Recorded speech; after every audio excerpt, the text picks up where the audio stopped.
Today is a special episode as a couple of key players from Amazon Corporate are with us on the show to talk about some brand new functions released for sellers, including one that gives us unprecedented ability to identify and target our repeat customers. How cool is that? Pretty cool, I think.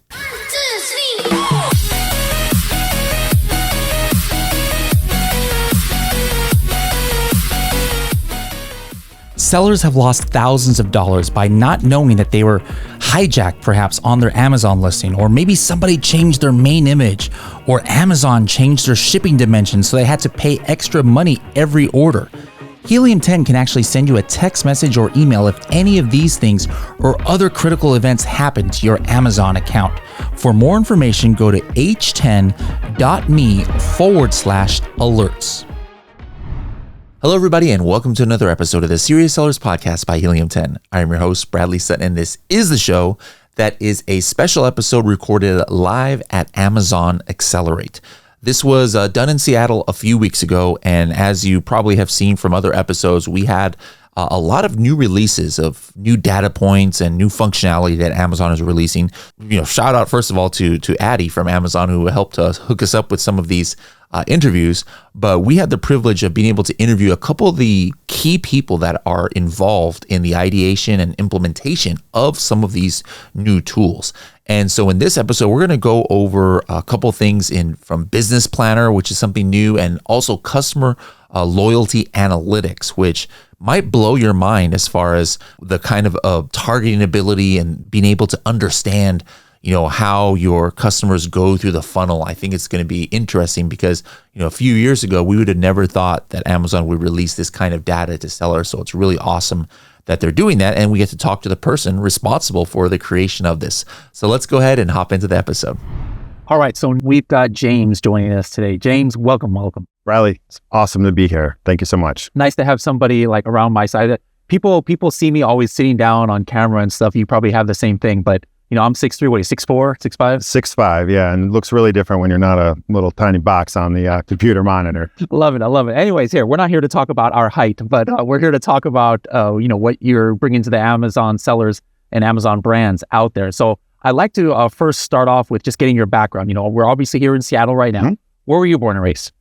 So I'm from New York originally. I grew up about an hour outside New York City, really close to my grandparents' dairy farm. But for the last 20 years, I've lived outside Detroit. After college, I moved up there. Hold on a quick second. This is an important question. Somebody who lives in New York, they move somewhere else. Are you a New York sports fan or a Detroit sports fan? So I've kept loyal to my New York teams. It's a little difficult because, especially now the football season started, keeping up after the Giants and Jets is keeping your head low. And the Lions finally have something to be excited about. But I'm a proud father to 3 boys, and I will say they all have their Aiden Hutchinson jerseys on, and we're really excited last season and looking forward to this one. Awesome. So you were talking about you graduated university. What direction did your career take you in that time? So early in my career, I worked in automotive digital marketing and then in the social media industry, and I really found a passion for using software and technology to help independent businesses reach their consumers, really connect, and ultimately drive their success. And that led me to Amazon. So I've been with Amazon for just over 6 years now. Currently a senior manager of product management in the Selling Partner Experience organization. And while that's a bit of a mouthful, what it means is that I'm really working on building the tools that sellers are using to run their business and ultimately thrive in the Amazon store. Recently, my team worked on a complete redesign of the Seller Central homepage, which rolled out late last year.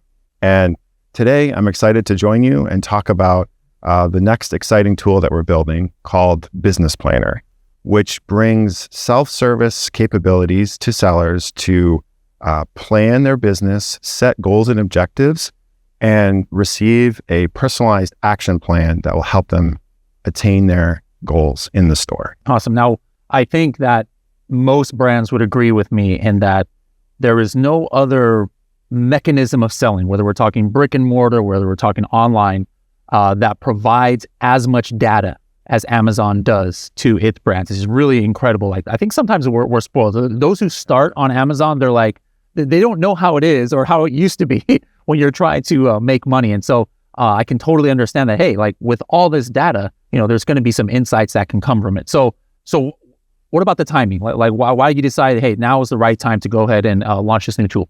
Yeah, so the idea for Business Planner actually started at Accelerate in 2023. I was talking to a number of different sellers, and really this theme came out about the data that you're talking about. One seller likened it to being dying of thirst. They're just so hungry to know what to do, and yet they're standing next to a fire hydrant. They're just spouting all this data at them.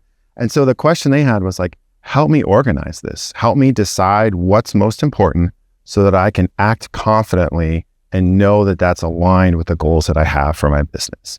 And so while Amazon is providing plenty of reports and recommendations, it's really difficult to summarize or interpret that and get to an action plan. And we know that because sellers are working with account managers or even finding really productive partnerships with third-party software providers to help make sense of this data. And so our goal is to help democratize this access to data and bring the type of planning that sellers do offline when they're setting quarterly or yearly objectives and then want to track that. And some may have teams that are doing customer acquisition or operations. They might be the individual's performance goals. We want to bring that offline planning into our tools so that sellers can easily keep track of where they're at and act confidently to drive their success. Obviously as brands, we have a lot of our own data, but I believe that this tool is also bringing in aggregated data from other sources, not just what's happening with your own listings. Is that correct? That's right. So throughout this process, we've talked to so many sellers, and I've just been impressed with the passion they have and the interest and the different opportunities that they're taking to bring insights and data analysis to really help them decide how to act. So with Business Planner, we're bringing together the power of data from thousands of different listings and all the customer activity in the Amazon store to create personalized action plans that will help sellers to achieve their goals. So they'll have a single place to go to benchmark their performance, identify their largest opportunities, and then to generate a step-by-step action plan that aligns with the things that matter most to them. So whether you're a new seller just getting started out in the Amazon store, or you're an established brand with a healthy business that is ready to go to the next level, they can get a personalized plan that's specific to them and the goals that they want to achieve in the Amazon store. Now, you mentioned you worked on the Seller Central homepage. Now on the homepage, there's already kind of like recommendations that might come through. There's a whole growth opportunity section. So how does this new feature here compare to what's already out there? And is it better? So we're trying to take a best of both worlds approach. So when I think about the recommendations on the homepage and growth opportunities, it makes me think of a buffet where there's so many different options and there'll be like lots of tasty treats and plenty of nourishment there. So there's lots of good things there. But if you're trying to take like a structured plan, maybe instead you work with a nutritionist who's going to first ask you some questions about what's important to you. Are you training for the Olympics? Or are you trying to slim down by a few pounds? Like what is really your goal here? That's what I'm going to say. I'm going to say, hey, I'm training for the Olympics. That's why I'm eating so much food at this point. Exactly. That one. Exactly. So if you're doing that, maybe you're looking to get the right proteins and build some muscle mass. Sure. Well, the same thing works for sellers. Like depending on whether you're trying to launch a new product, build out your brand recognition, increase sales, or maybe you're trying to work the other side of that profitability equation, reduce some costs, streamline your operations to really achieve your goals. So we're going to start with what matters to you as a seller and provide you with a step-by-step plan, pulling from those recommendations that you see in those other experiences, and then also providing you with detailed tracking so you can see as the days and weeks go by, are you actually getting towards that goal? Let me piggyback on something you just mentioned there, pulling data from some of those other recommendations, and what exactly is driving other than just raw data? That's what there's a lot of data there. I'm assuming maybe AI has some component of it. Absolutely. So I think AI is a really powerful tool because it can crunch massive amounts of data and identify patterns and discrepancies. So perhaps the seller is underperforming in their ads campaigns. We might be able to come back with specific keyword optimization recommendations, and then they can increase their ad attributed sales and grow revenue. Or we might spot a change in demand for key ASINs that would require a different inventory strategy, and it might be an opportunity for the seller to reduce their FBA fees and reduce costs of maintaining their current business. And so by applying machine learning and AI to that massive amount of data, we can kind of slim that down into a specific plan of action for the seller. And by starting with the goals that they set, we're no longer in this business of kind of predicting what the seller might want. We start by asking the question, and then we have a lot more confidence that because the seller has set the goal, that when we come back with an action plan, it's actually right for them and where they want to take their business. Awesome. Now, for those who maybe haven't seen it yet in their Seller Central dashboard, where can they find this? Walk us through a little bit of a scenario, maybe how they can see. Yeah, absolutely. So Business Planner is going to be rolling out in the US store in just a couple weeks. So later this month, you'll start to see a tile on the homepage in that recommendations section that you talked about. It'll also show up on the left side menu of growth opportunities. From there, you can access Business Planner, which is your dashboard for action planning. When you first visit, we'll have some recommended goals. So that's where we've assessed how the seller's performing, set some benchmarks, and looked for the strongest opportunities where they can improve their performance. We'll rank those based on how big the impact is. So the most impactful goal will be at kind of the top left of that page. And if that goal aligns with the objective that the seller has, they can click on it and see details about the plan. So maybe it's a 4-week plan or a 12-week plan to increase their ad attributed sales, because we see that as the largest opportunity. And they'll be able to review the details. And if they want to move forward, they just click to create a plan. And this is where the really exciting part happens. That's where the AI steps in and kind of scans across all those different recommendations, opportunities, and where we see the most potential to achieve that goal. So in this case, seller is trying to increase their ad attributed sales. We might come back with some specific product level ad campaign recommendations or keyword optimization. We put that into like a step-by-step plan. And so the seller from the Business Planner can then look into that plan. There'll be graphs right on the page where they can see their current performance, what the target's going to be, and then a list of those recommendations that's organized and sorted for them. One of the special things about Business Planner is that it's constantly updating. As much as once a day, it'll pull in new recommendations or reprioritize what's there because of progress that the seller's made, new opportunities that emerge. Perhaps all of a sudden keyword traffic and customers are searching for new products on Amazon, and that might change the order of recommendations. We'll reflect that in the business plan. So it's a living thing that they can check back to and going to show them that next best action they can take to ultimately achieve that objective. And then, once we've reached the end of the plan, we'll show that completed goal right in the experience with a record of all the things they did. And I think that's really important to sort of earn trust with the seller, is that, some of these things might require a little bit of an additional investment or might go against the common knowledge of how to be successful in the store. But I'm confident that as we, offer these plans, because we're starting from what's most important to the sellers, that they'll see that that's helping them achieve their unique objectives and, make their business as successful as possible in the store.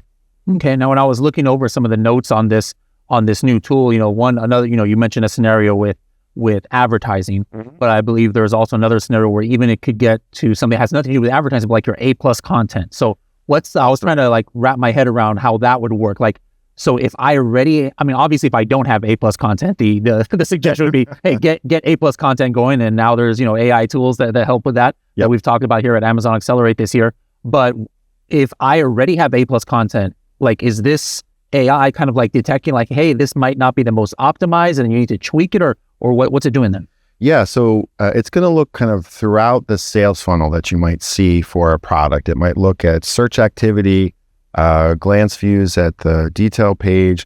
And then I think a key lever for sellers is, are they converting those views and visits to their products into sales? And so it might come back with a recommendation to tweak that content to better align with the search terms that customers are using. Or it might see a strategy where they could increase their featured offer win rate and ultimately, convert more of those customers into buyers. And that's where the AI is powerful. It's going to look across those different opportunities and see where can we create the most leverage. And it was important to us as we were building Business Planner. It's not just going to come with recommendations that might require some additional investment from sellers. So at launch, one of the things that we're including is a set of cost reduction goals. And that's where we might look at inventory levels and fee structures and recommend either promotions and deals or a different stocking strategy to the seller that can help them reduce their cost to serve and be more profitable in the store. All right, excellent. So regardless of what it is, whether we're talking A+ content, whether we're talking advertise, I set a goal, I implemented it. You mentioned tracking the progress. How can I see how I'm, my road to that? Yeah, absolutely. So this is where we want to bring in some detailed data visualization. So when you come back to Business Planner, you click into the goal that you're tracking against. We'll have a big chart on the page with your progress, the projection of where you're going to end up, and also allow you to do some comparisons against historical periods so that you can see, am I really outperforming? Am I getting the gains? So back to your, training for the Olympics, we want to see that your sprint times are coming down or your weight lifts are increasing in weight. And it's the same thing here. So if we're trying to improve our ads attributed sales, we want to make progress on that metric. If we want to reduce our costs, we should expect to see our inventory performance index improve. And by providing that granular view into the metrics, we can show that the seller is progressing towards their objective. Excellent. All right. So now I'm inspired by listening to this podcast and I'm ready to go in. Maybe by the time they're listening to this, maybe it is available already in Seller Central. If I'm just getting started, what's maybe the first thing I should do or what's the best way to get started with this? Yeah, so we want Business Planner to be a regular thing, and we think that sellers will start to use it as it aligns with their monthly or quarterly business planning. So my first recommendation is check it out. Either go through the recommendations on the Seller Central homepage or go to Growth Opportunities and look for Business Planner in that left menu. And you can start browsing those recommended goals. Those will update at least once a week with the latest and greatest opportunities that we see for you as a specific seller and based on your business and your opportunity. And then once you find the plan that makes sense to you and you kick that off, check back regularly. Those action plan items might update as much as once a day. So we want this to be kind of like a regular part of your journey as a seller and a regular part of the tools that you might use on Seller Central. All right. Well, thank you so much for bringing this tool. Thank you so much for coming on the show and talking about it. And I'm excited to use it myself. And I'm sure a lot of the brands out there will be excited. And I can empathize with you about the New York teams. I'm a Chargers and Clippers fan. So okay. I'm a glutton for punishment myself. So thanks a lot for joining us. Yeah. Thank you so much for being here. This was fantastic. All right, guys. So we're back. And actually she doesn't know I'm going to say this, but this was the highlight for me for actually Amazon Accelerate was being able to interview our next guest, who I am super excited to meet her, not only her, but also especially what she's going to be talking about. So welcome. Thank you for meeting with me. Thank you for having me. Now what I do with all of my guests, I like to get the backstory a little bit. So where were you born and raised? Definitely. I was born and raised in Beijing. I moved from Beijing to Chicago, actually, in 2003 for graduate school. So before Amazon, I worked for some of the big names like Merrill Lynch, KPMG. I have also worked for a number of startup companies in the fintech, pharmaceutical, and supply chain companies. I joined Amazon in 2011. I have spent most of my time here with a Selling Partner Services organization. Currently, I lead the Selling Partner Growth Analytics team, and our team built my favorite team at Amazon. Our team built a few seller-facing applications in Seller Central. And your comment earlier, I'm a mom of 3 outside of work, and I have a 7-year-old, a 6-year-old, and a baby under 1. Yep. Wow, that's awesome. I miss those days. My kids are both in their 20s now. And so when I talk to parents who still, I was like, oh man, you don't know how lucky you are to have kids at that age because I wish I could go back in time. Now, going back, one thing you said you came to graduate school in Chicago. Which school did you go to? Yeah, so I got 2 masters, one from Illinois Institute of Technology and got my quantitative finance degree there. Oh, and that's also quantitative. I don't even know what that means. Wow. And then I received a MBA from U Chicago. Okay, excellent. You talk about your career there, and on Amazon, you're very humble about the department you work at. But guys, this is the department that I think not just me, but every Amazon seller is so thankful for. Which, you're responsible for things like, the search query performance and all these other amazing things that I think is so important, because brands, I think, have been spoiled by Amazon in the last couple of years with all the data that they get. They don't realize that if you were selling on Amazon, maybe like 5-10 years ago, some of the stuff that you guys are providing, you actually had to pay like thousands and thousands of dollars, and most didn't even qualify to get it. So first of all, again, thank you so much for what you do at your department. Now, let's just talk about that a little bit. Like, how do you guys approach what kind of analytical tools, what kind of information you're going to provide brands? Yes, absolutely. So my team owns the analytics tools in a few different domains. So first of all, we provide traffic and sales data through Business Report, which is one of the most visited tools in Seller Central. Additionally, we also provide this tool called Opportunity Explorer. So Opportunity Explorer is a selection analytics tool. It helps sellers identify new selection to sell in Amazon store. Additionally, we also provide this tool called Search Analytics Dashboard. That is where we can provide some of the data on traffic with an emphasis on search keywords. Lastly, but not the least, is the Customer Analytics Dashboard. For Customer Analytics Dashboard, I'm actually very excited to announce some new launches here. So we started out by building dashboards about customers and their purchase behavior. We have demographic dashboards to tell you who your customers are.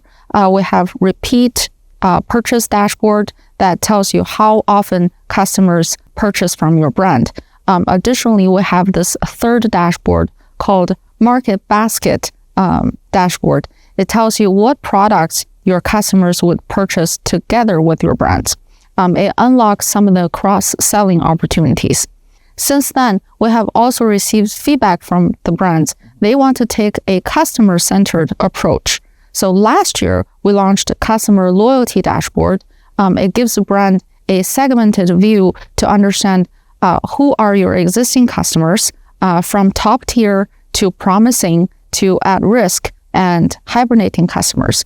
And then this year, we're launching customer journey dashboard that allows a brand to understand your customer's entire shopping journey from first moment they start to search for your brand to the moment when they make that final purchase. With these two dashboards, our goal is to lower the customer acquisition cost as well as increase the customer lifetime value. This is really important, because actually this part of all the analytical tools, I probably know the least about. Like, I'm so obsessive about, search query performance and search volume and keyword data. But I think, now 2024 and then going to 2025, brands really need to understand the customer.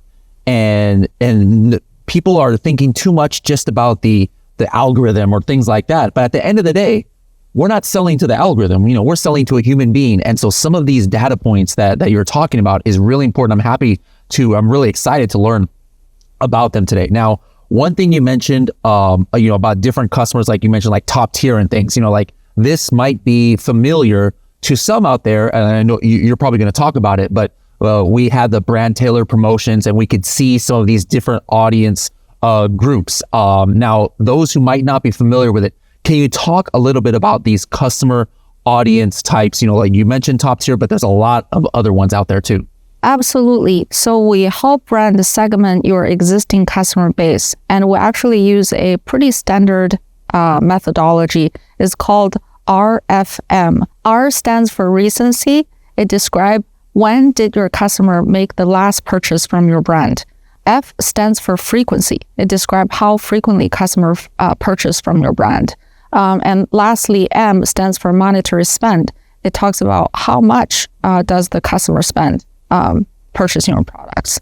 We use a quantile-based approach and equally divide your customers into groups along these three dimensions: recency, frequency, as well as monetary spend. This allows us to group your customers into 4 segments: top tier, promising, at risk, as well as hibernating. By top tier customers, those are the customers who purchase most recently, most frequently, and spend the most on your brand as well. For promising customers, those are the customers who purchase from your brand recently, but they may be purchasing at varying frequency and they spend a varying amount. At-risk customers, they made a purchase, but they don't purchase frequently. They also spend a varying amount of money on your brand. And hibernating customers are those customers who have already churned. Equipped with this knowledge, brand can then deploy different promotion and marketing tools to re-engage these customers and thereby encourage repeat purchase and drive customer lifetime value. Interesting. First of all, I was today years old when I heard the word quantile. So you're already teaching me new vocabulary lessons. I realize how not smart I am when it comes to math and this kind of things. But what, I think the main thing that people can take away is how important it is to kind of like bucket your customers into these different brackets, because, somebody who's hibernating is obviously a different kind of customer, a different value to one as one who is, at risk or some of the others that you mentioned. And so it's important to be able to just not consider all of our brand's customers, hey, they're exactly the same. And I think that's what a lot of brands, or especially newer brands, might be doing. Like, all my customers are the same, but no, not all customers are created equally. Let's talk about the new and potential, customers. We've got the ones we've had existing, like hibernating and things like that, and who have been part of your brand. But I think all brands are really especially concerned about, hey, how do I bring new customers into the fold? And so talk to us about the new and potential customers. Yes. So new and potential customers, we show the new and potential customers in the brand view of the customer loyalty dashboard. New customers are the ones who have made the first purchase in the last 12 months. And potential customers are those customers who have not made the purchase but has engaged with your brands in some ways. For example, they may have viewed your product detail page, read customer reviews, or added your products to their shopping cart or saved them for later. The idea there is we want to allow brands to set up promotion tools to target these potential customers and convert them. All right. Now, about 40 years ago, if we use this term, cart abandoner, somebody might think of somebody who went to the grocery store and then took the cart home and then left it in the street. But when we're talking about cart abandoners on Amazon, completely different meaning. It's actually my favorite group of customers. For those who aren't familiar with that term, can you explain who that refers to? Yes, absolutely. It is actually one of the new audiences that we launched this year. Cart abandoners are those customers who added your products into their shopping cart but has not made the purchase in the last 90 days. Now, it's amazing because this is why I think it's so important that somebody thinks more holistically about customers, because we can't think that everybody's like us as a buyer. Like me as an Amazon customer, I am never a cart abandoner. Like if I add something to the cart, I buy it. Like I add it to the cart and then I check out. But then I thought everybody was like me, but actually not. You're not like me, probably. I'm the opposite. I actually added to the cart and I observe when does the price drop.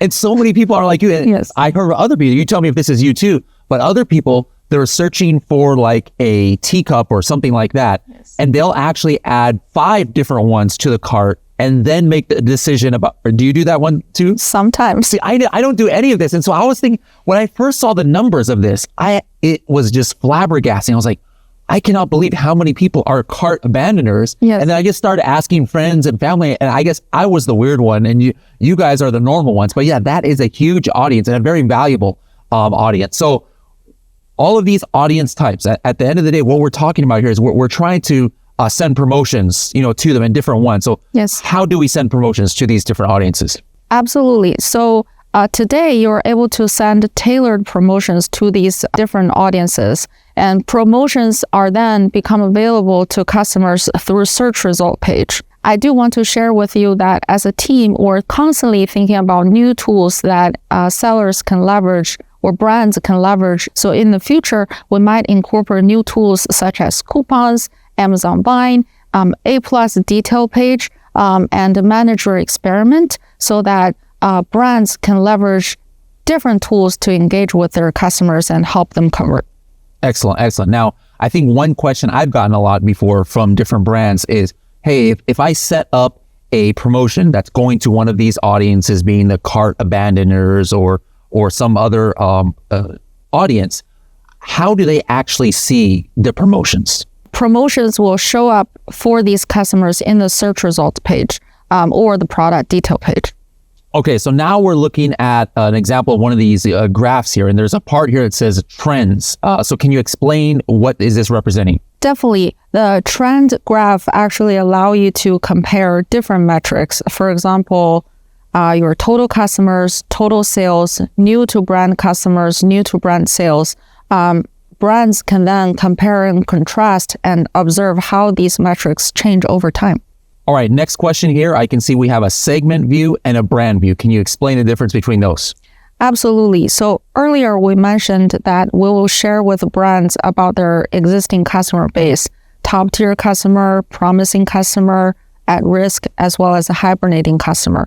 Brand view gives you data for the entire brand, and segment view actually allows you to dive deeper into each segment. On both brand view and segment view, we will provide recommended actions that you can take to drive conversion and increase repeat purchase. Additionally, one thing I would love to call out is segment view actually gives you a predicted customer lifetime value. We use a science model to predict how likely a customer is going to purchase from your brand again. And we further segment each segment based on whether the customer lifetime value is going to grow, maintain, or decline. Wow, that's interesting. Let's talk a little bit more about this, because I think, like there's some brands out there who might have a product where, you know what, it's a vacuum. Maybe they're just going to buy the one vacuum, and 10 years later, maybe they'll buy another vacuum. There's other who are in the supplements, the health and household category, the beauty category, where they're very reliant on repeat purchases. So this lifetime value is definitely something near and dear to their heart. But you're saying that using models, you can actually kind of predict some of the potential lifetime value. Can you talk a little bit more about that? Absolutely. So we use this science-based model, and the model input considers a variety of features, such as customers' profile, their browsing behavior, how they have interacted with your brands or product in the past. And then the output of the model is how likely they're going to purchase from your brand again in the next 12 months. And we will then be able to say whether the customer lifetime value is going to grow, maintain, or decline. As a result of that, brands will then have further segmentation within each customer segment. So now brands can actually launch tailored promotion specifically targeting, for example, the top tier customers, those top tier customers where their lifetime value is predicted to decline. This will allow brands to prevent these customers from churning. Interesting. So is that available already, or that's coming later? This is available already today. I've been missing the boat on that one. I need to go ahead and start implementing that, because that's very definitely valuable. So what are the actions that brands should be doing that we do have available? I'm obviously missing that one last one, but what are some more things that we need to be leveraging right now? So brands can achieve a number of different goals through customer loyalty dashboard. For example, if you're a brand who are trying to drive conversion and acquire new customers, it would be a good idea to think about advertising campaign and boost awareness. You can also launch a tailored promotion, as we talked about earlier, focusing, say, on cart abandoner to encourage customers to convert and make their purchase. And if your goal is to drive loyalty, and encourage repeat purchases, it would be a good idea to focus on top tier customers as well as promising customers.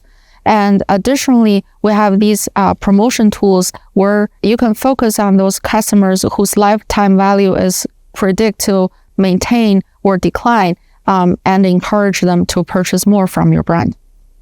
Now, I just want to take a moment to talk to the listeners out there who might not understand how crazy it is that this kind of data is being available. This is the kind of data that companies who are selling on other channels are paying a lot of agencies, tens and hundreds of thousands of dollars. And it's not even that great of information because a lot of it is just trying to predict things where they might not have that information. It's just based on perhaps some surveys and things. But this is Amazon itself who has access to all of this data, and it's giving you firsthand this kind of information. Guys, if you are not leveraging this information, you are missing out on a ton of valuable information. So make sure to use this. Now, this has been great. A lot of what you just mentioned is available as of now, but right here during Amazon Accelerate, you actually even announced some new and exciting more things that are coming to the platform. Can you talk about some of those launches? Absolutely. I am super, super excited. So customer loyalty dashboard, the goal there is to help brand understand their existing customers so that brands can engage with these customers at the right time with a right product. However, brand frequently ask for information about what's happening in the upper funnel. We are launching this new dashboard called Customer Journey Analytics. So Customer Journey Analytics allows brand to map the end-to-end customer journey with data and analytics as well as recommendations. It allows brands to visualize how customers go from becoming aware of your brand all the way to consideration, maybe intent to purchase, to finally making that purchase and become a new customer to your brand. Wow, I'm excited to see how that's going to work because I think that's what we would always have always wanted, that kind of information. We kind of guess about it, like, all right, that's how, that's why I'm doing my advertising in this sense, and it's going to pay back, in this sense, and that's why I need to have them see it this many times. But to be able to actually have real data to see, that's going to be, I think, a game changer for Amazon brands out there. Well, thank you so much for launching these things. Like I said, your department is my favorite. I was about to say the best, but then I have a lot of friends at Amazon, so I can't completely say that, or else they might get mad at me. But my personal favorite tools definitely come from your department. And so please keep giving us brands this great information. We really, really appreciate it. And thank you so much for what you've launched this week at Amazon Accelerate. I'm sure all of the brands are really going to appreciate all of this data. Thank you.